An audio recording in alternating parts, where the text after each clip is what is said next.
नमस्कार दोस्तों, मैं यूट्यूब चैनल ज्ञान अर्जन नोट्स में आप सभी लोगों का स्वागत है। आज हम वैदिक काल से संबंधित महत्वपूर्ण प्रश्नों को देखेंगे। ये प्रश्न बहुत ही इम्पोर्टेंट है। ये प्रश्नोत्तर की दूसरी सीरीज है। पहली सीरीज हम कंप्लीट कर चुके हैं। अगर आपने नहीं देखा तो प्लेलिस्ट में आप जाकर देख सकते हैं। आइए देखते हैं पहला प्रश्न। पूर्व वैदिक आर्यों का धर्म मुख्यतः था भक्ति पर आधारित, मूर्ति पूजा और यज्ञ पर आधारित, प्राकृत पूजा और यज्ञ पर आधारित, प्राकृत पूजा और भक्ति पर आधारित। तो इसमें ऑप्शन सी सही है, प्राकृत पूजा और यज्ञ पर आधारित, क्योंकि उस समय यज्ञ का बहुत ही अधिक प्रचलन था और यज्ञ जो होते थे वो दो प्रकार से होते थे, हिंसात्मक और अहिंसात्मक। अगला प्रश्न है, ऋग्वेद काल में जनता निम्न में से मुख्यतः किसमें विश्वास करती थी? मूर्ति पूजा, एकेश्वरवाद, देवी पूजा, बलि एवं कर्मकांड। तो इसमें ऑप्शन डी सही होगा, बलि एवं कर्मकांड, क्योंकि उस समय बलि और कर्मकांड का अधिक प्रचलन था, जिसके कारण ही आगे चलकर बौद्ध और जैन धर्म का उदय हुआ था।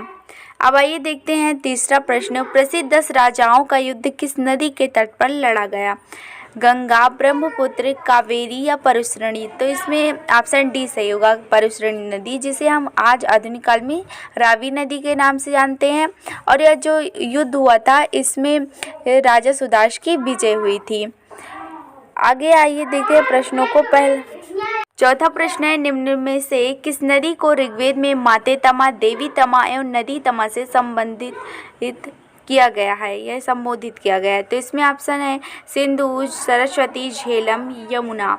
इसमें ऑप्शन बी सही होगा, सरस्वती नदी को देवी तमा, माते तमा और नदी तमा के नाम से जाना जाता है।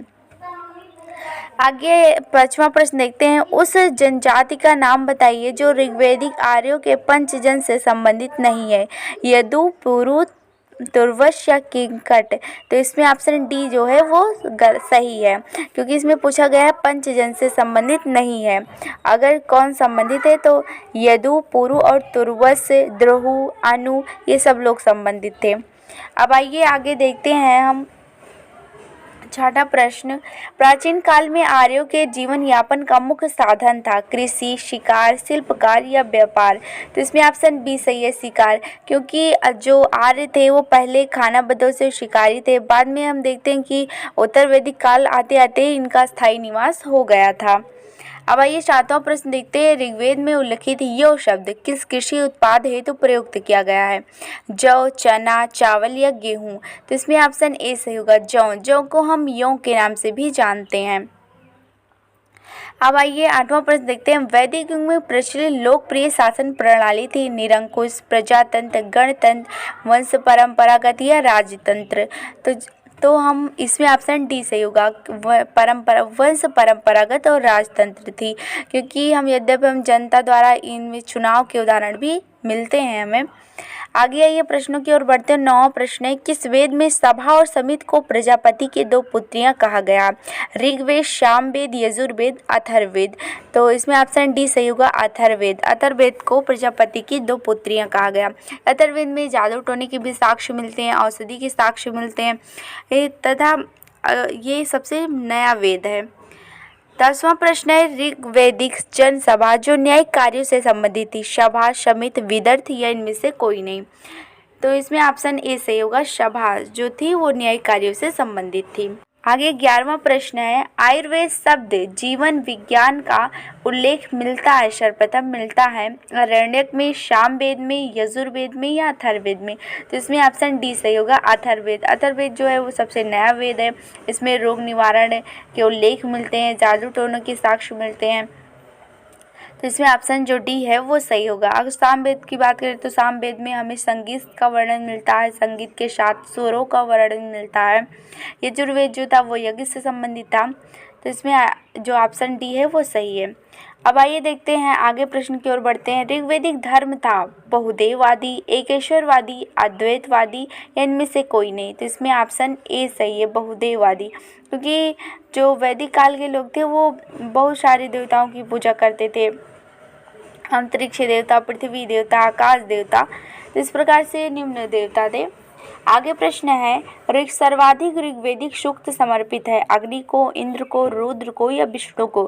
तो इसमें ऑप्शन बी सही होगा, इंद्र को, क्योंकि इंद्र को युद्ध का देवता और ये सबसे लोकप्रिय भी देवता थे। इन्हें झंझावात का देवता, तूफान का देवता भी कहा जाता था।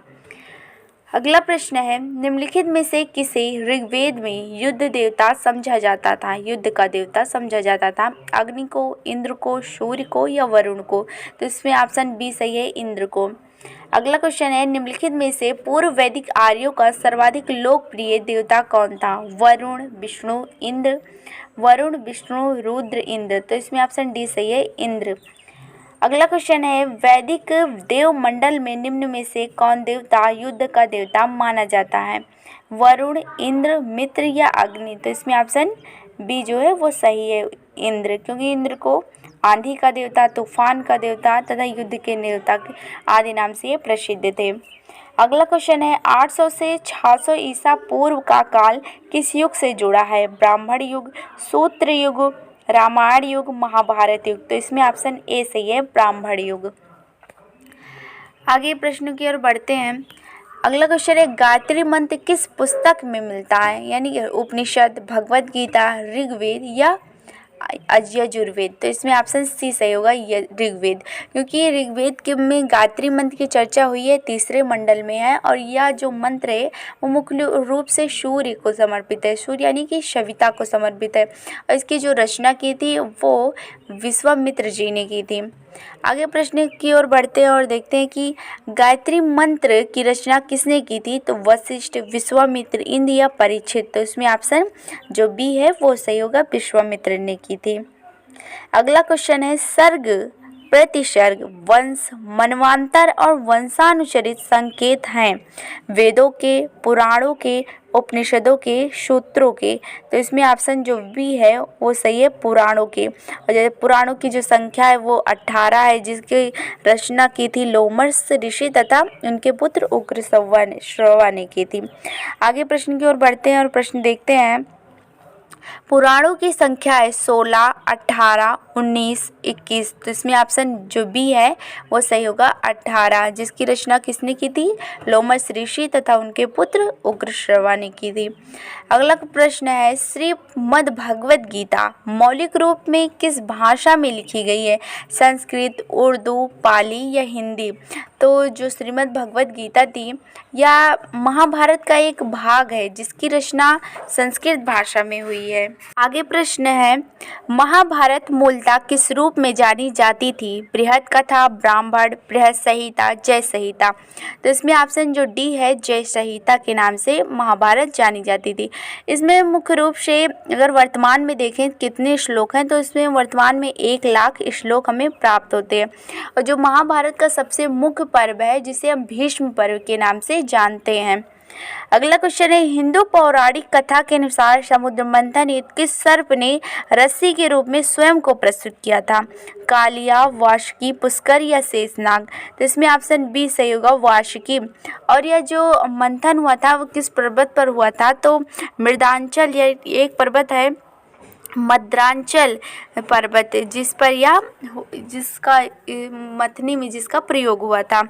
अब आइए आगे प्रश्न की ओर बढ़ते हैं और प्रश्न को देखते हैं कि सत्यमेव जयते जो कि भारत का एक राष्ट्रीय चिन्ह है, इसके बारे में आइए जानते हैं कि सत्यमेव जयते शब्द किस उपनिषद से लिया गया है? मंडूक उपनिषद, कंठोप उपनिषद, छंदोग उपनिषद या मुंडक उपनिषद? एक होता है मंडूक उपनिषद और एक होता है मुंडक उपनिषद। तो इसमें ऑप्शन जो डी है वो सही होगा, सत्यमेव जयते किस उपनिषद से लिया गया है? मुंडक उपनिषद से। अगला क्वेश्चन है, तमसो मा ज्योतिर्गमय कथन है मूलतः उपनिषदों का, महाकाव्यों का, पुराणों का या इनमें से कोई नहीं? तो इसमें जो ऑप्शन ए है वो सही है, उपनिषदों का, क्योंकि तमसो मा ज्योतिर्गमय का अर्थ है अंधकार से प्रकाश की ओर, चाहे वह ज्ञान का प्रकाश हो या अन्य किसी चीज़ का प्रकाश हो। यानी कि आज हम ज्ञान के माध्यम से जो हम विश्वगुरु, पूरे विश्व में विश्वगुरु के नाम से जाने जाते हैं, तथा एक प्रकार से अगर हमें अज्ञानता है तो अज्ञानता को हम ज्ञान के माध्यम से किसी दूसरे की अज्ञानता को या खुद के अंदर जो हमारी अज्ञानता है उसको हम दूर कर सकते हैं। तो इसका जो अर्थ है तमसो मा ज्योतिर्गमय का अर्थ है अंधकार से प्रकाश की ओर, यानी अभी जो हमारे जीवन में अज्ञानता रूपी अंधकार है उसको हम दूर कर सकें और ज्ञान रूपी प्रकाश में हम प्रवेश कर सकें। अगला प्रश्न आइए देखते हैं, किस उपनिषद का शाब्दिक अर्थ है सफ़ेद घोड़ा? श्वेत घोड़ा या सफ़ेद घोड़ा? तो देखते हैं ऑप्शन, कठोप उपनिषद, छंदोग उपनिषद या श्वेताश्वतर उपनिषद, तैत्तिरीय उपनिषद। तो इसमें जो ऑप्शन सी है श्वेताश्वतर उपनिषद, इसका ये सही है। इसका अर्थ होता है सफ़ेद घोड़े द्वारा ढोया गया।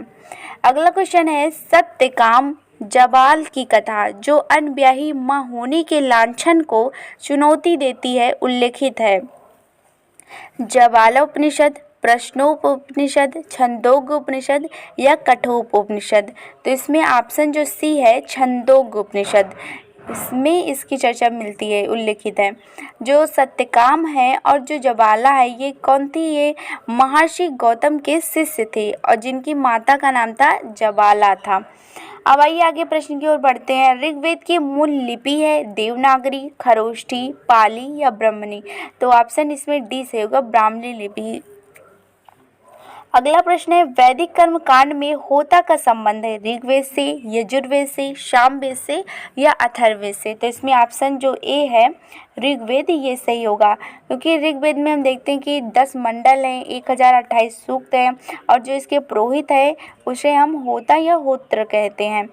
आइए अगला प्रश्न है, अवेस्ता और ऋग्वेद में समानता है। अवेस्ता किस क्षेत्र से संबंधित है? भारत से, ईरान से, इजराइल से या मिस्र से? तो इसमें ऑप्शन जो बी है वो सही है, ईरान से संबंधित है अवेस्ता। अगला क्वेश्चन है, वैदिक काल में अघन्या का प्रयोग हुआ है बैल के लिए, गाय के लिए, हाथी के लिए, घोड़े के लिए? तो इसमें ऑप्शन बी सही है, गाय के लिए, क्योंकि उस समय गाय का बहुत ही प्रचलन था। क्रय विक्रय के लिए गाय का प्रयोग होता था, जिसके पास जितनी गाय होती थी वो उतना ही ज़्यादा धनी होता था। इस प्रकार वैदिक काल में जो था वो गाय का अधिक महत्व था।